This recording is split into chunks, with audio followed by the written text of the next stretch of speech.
name's Jared. I'm from the US. And first off, thanks for sharing, Neil and Eric. My question is, you spoke on paying influencers on a monthly retainer for more exposure. Could you maybe speak a little more to that process, how you're finding those influencers and what that outreach messaging looks like? So you figure out whatever products or services you want to promote, go on Instagram, look for influencers, whether it's tags or searching or just browsing. You find influencers who have big followings that talk about that kind of stuff. You pay them a monthly retainer and say, hey, I want to offer you a job. Don't ask them to be a contractor. Don't try to pay them per post, but offer them a job.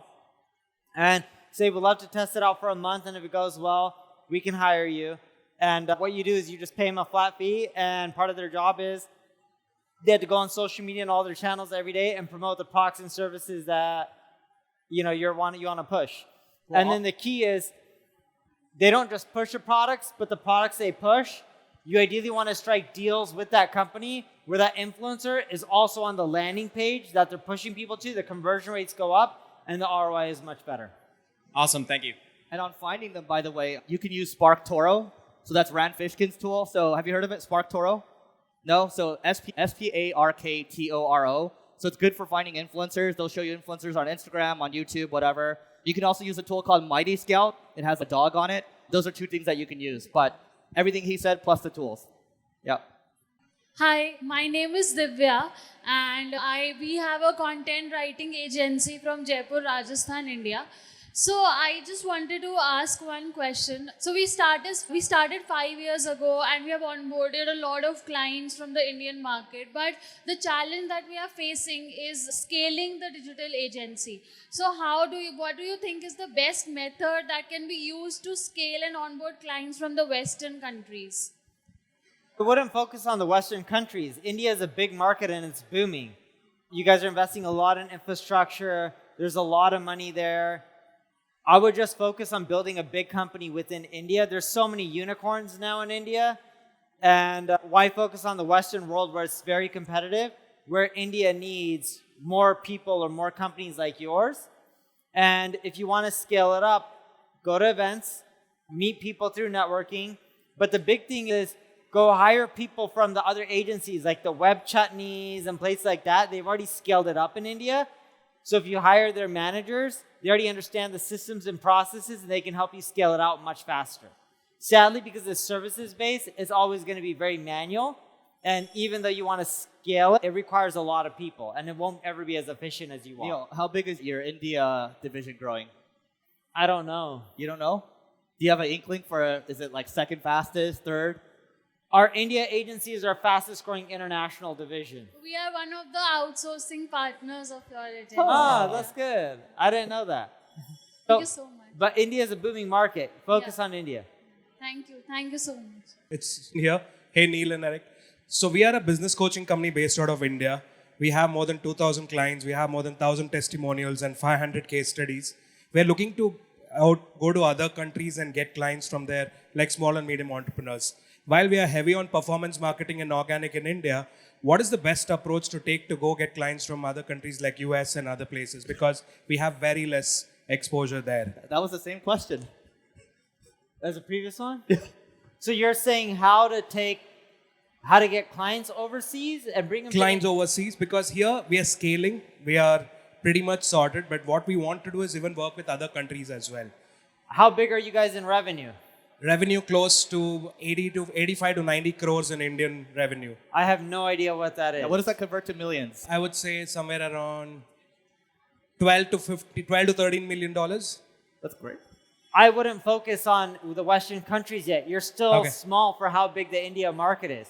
Okay. Go get to $100 million a year in just India. Even for coaching businesses, is that okay? Got it. It's a big market in India. Yeah. They love coaching there. Yep. Okay, got it. Thank you. And then what you should do is once you do well in coaching, figure out what other products and services you can introduce and upsell it to your existing audience to get more revenue. Got it. Understood. Thank you so much. I appreciate that. Yes. Hey, hello. First, thank you for the fruitful information you are sharing. I'm Huyem. I'm working in a performance agency in Tunisia. So my question is about TikTok. So do you find crucial for every brand to be present in TikTok nowadays? I'm talking about the organic part of TikTok, not the paid. Yes. TikTok is a massive channel. If you're not on there, you're missing out on a big audience. All brands should be on there. I understand in certain countries TikTok is banned, but for the countries that allow it, you should be on TikTok. Okay, so there is special strategy for every brand. The strategy for every brand is the same on Instagram or Meta or Facebook or Snap.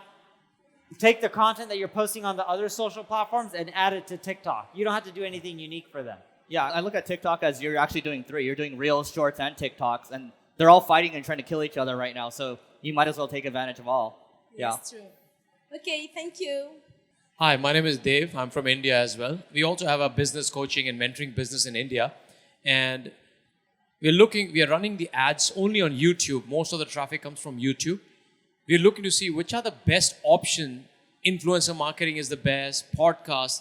I'm not so sure which one is the channel where you can have exponential growth, just like how we can run the ads, pay somebody and get it. So that's one question. And second is, if you guys have an agency, how can we hire and work with you as a, So your first question, your business is it's a coaching business. So you guys sell courses, memberships. Is that what it is? Yeah, the mentorship program. We're about How big is a coaching company? 8 to 10 million a year.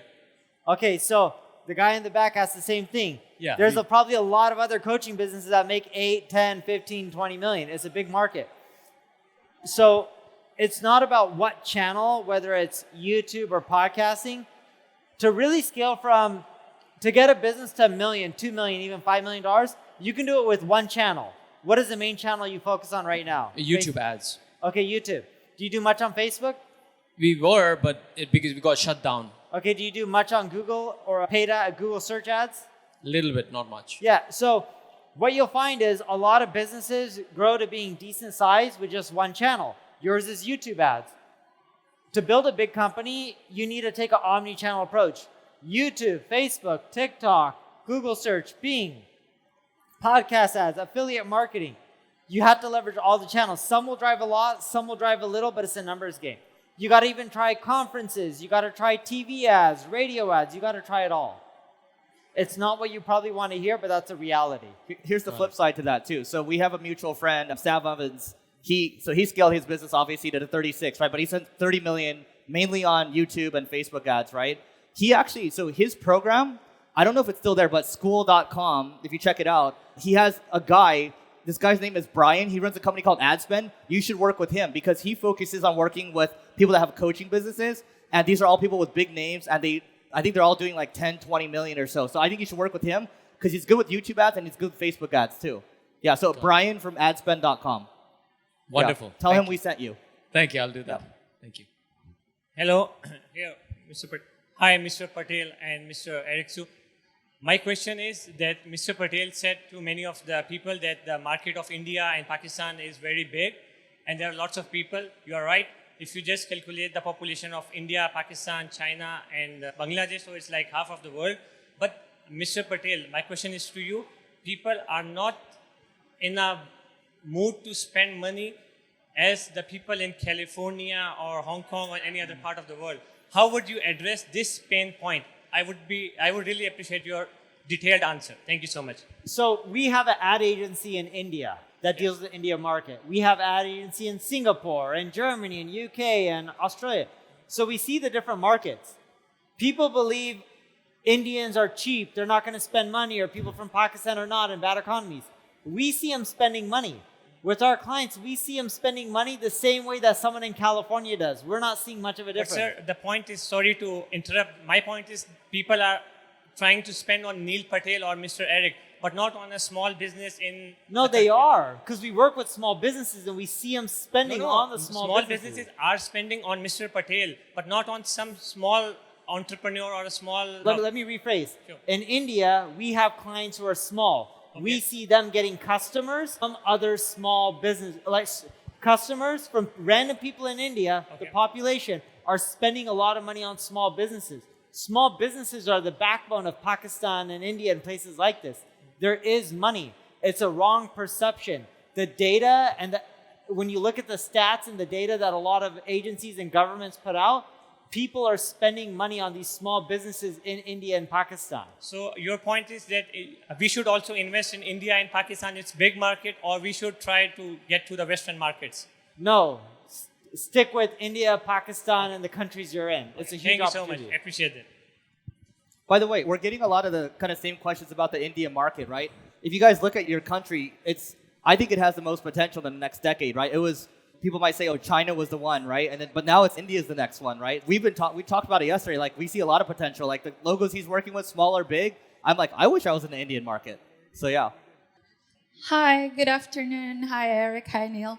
So my question is doing local services ads in Google is going to be a smart move to do in 2023?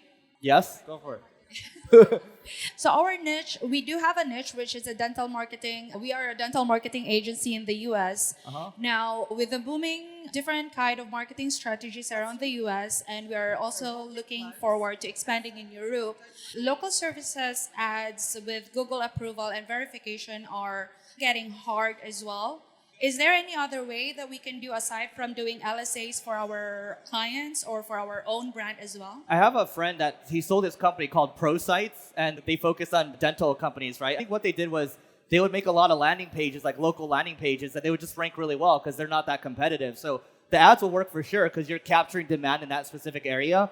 So that's guaranteed. But also when you make these local landing pages from an SEO standpoint, you shouldn't have a crazy problem, at least doing relatively well. Yeah, no, local works really well. Keep doing it. I understand doing Google My Business is a pain for all the businesses out there, and it's not easy. There's no easy way around it. The long-term approach is you guys need to build a big site that has city pages for each major city within the United States that you're targeting. I would go buy a website if you could. I'm sure there's a lot of websites out there in the dental niche. Yeah. Okay, thank you so much. I'm from Pakistan, and my answer to the brother who just raised a question from there that Pakistani and Indians are not spending that much money on the advertisement. The reality is totally different. There are multiple companies who are just spending thousands of dollars on marketing as well, but that was just an answer, just a misconception which I just wanted to correct. Hold the microphone closer. And sorry. And my question to you is, the AI is evolving, and the people are saying the SEO is dead by now, or maybe dead by after a year. How do you see the AI and SEO after 5 years side by side? Or as an SEO person, as a SEO guy, what should I do in order to optimize the content for the next 2 years or 3 years for the long-term strategy, not just a short-term strategy? Let me say something before Mr. Patel Sure. answers here. As human beings, as long as we're alive, we're not going to stop searching for things. So SEO cannot die. It might change in its current form, but you're just going to have to adapt as an SEO. That's what my only answer. Go ahead. You see it working together. SEO is not going to be replaced by AI anytime soon in the next 3 to 5 years. AI can help you do your SEO job faster and more efficient, so then you can spend more time on things like content or building links versus having to optimize your on-page elements, which a lot of AI can do in the long run. But it's not going to die. People are going to keep searching. SEO exists on Airbnb, on TikTok. It exists everywhere, more than just Google. And it'll continually exist. What is your one big strategy or the prime strategy for the next 2 years? Give away free tools. Free tools is the easiest way to build links and get more SEO juice. Okay, thank you so much. Thank you. Hi guys, my name is Michelle. I'm from the Netherlands. I'm the founder of the Nomad Escape, and I host business and Mastermind retreat for digital nomads. I have an offline product, so not a digital product, so like events between 2.5 and 5,000 euros people pay for the week. And I have affiliate marketing strategy. So I have affiliate links through Thrivecart, for example. I have quite a lot of big bloggers writing about us, but the bottleneck is now that when people see the event, they want to click on it, people need to apply. So they need to fill in a form, they need to have a call, and then they get accepted yes or no. So I would love to develop like a good affiliate marketing strategy for a non-digital product. What would you do for something like that? Is that possible? Yeah, I'll go because I have a mastermind. Okay. And then maybe Neil can speak to it too. So what kind of people are in your mastermind? Small business owners, Okay. 6-7 figure business owners. I don't think I'd start with affiliate because the reason I don't is because, and Neil can attest to this, but I keep the group small and I keep it very intimate. And the group is, we're talking 7, 8, 9 figure founders, mostly 8, 9 figures. Yeah. And so if I have an affiliate that's promoting it, like if I'm an affiliate, I'm just going to try to collect cash no matter what. They're not incentivized to bring the highest quality people for you. You might have some good bloggers write about it or whatever, but we do the podcast. I might send some links and then people apply to it, but that's the main thing that we do. We don't do any paid ads for it. I might hit my email list up for it, so any owned audiences I have, so podcast, email, but it's not going to work when it comes to affiliates or paid, in my opinion. I think you're going to end up growing the most from referrals. Having a good mastermind creates more members. But the other strategy, and this is the easiest one, if you want way more people to join your mastermind, go join yourself other masterminds and give talks at their events. And when you do that and people start talking to you, people who are in one mastermind tend to be open to being in multiple masterminds. That's the easiest way to scale out. Literally just go and talk at one mastermind event per month. If you do that, you'll fill up your mastermind really quickly. One thing I'll add too is we've been in other masterminds before. They all kind of cross-promote each other. Yeah. So there's an angle there. But the speaking angle I really like. So. Yes, I'm doing that at the moment. Thank you. Of course. I got the mic taken away from me earlier, but I'm Anushka. Hard to answer where I'm from. Raised here, Indian, live in the States. I own multiple D2C e-commerce brands, all doing 7, one of them 8 in figures in revenue. Nice. And I wanted to ask, what would you say are necessary digital assets to have a brand before you exit? Because obviously you can exit at any point whenever you want. You can be married to it forever. But what would you say, apart from like omnichannel presence and etc., what would you say is your key things? Before you sell? Yes. No revenue concentration, so no one channel making up the majority of your revenue. Buyers hate that. You need to have repeat purchases, people purchasing on average from you 2-3 times. The more, the better. So good returning. You got to continually upsell your products and downsell, so increase your average order value. I would say those are actually, and then you got to build out an executive team that can continue to run it without you, or else it's going to be really hard to sell the companies. For the next couple of years. Sorry, I didn't hear you. Or else you're going to have a job for the next couple of years. I was only going to say the executive team piece because we met someone that just exited for a couple $100 million, and she's got a strong executive team, but she's on an earn-out for the next 3 years or so. Gotcha, because you don't want to make the rookie mistake of exiting too early or getting misvalued because you don't have the right assets if it was a really small thing. But thank you guys. You guys are welcome. All right, thank you everyone.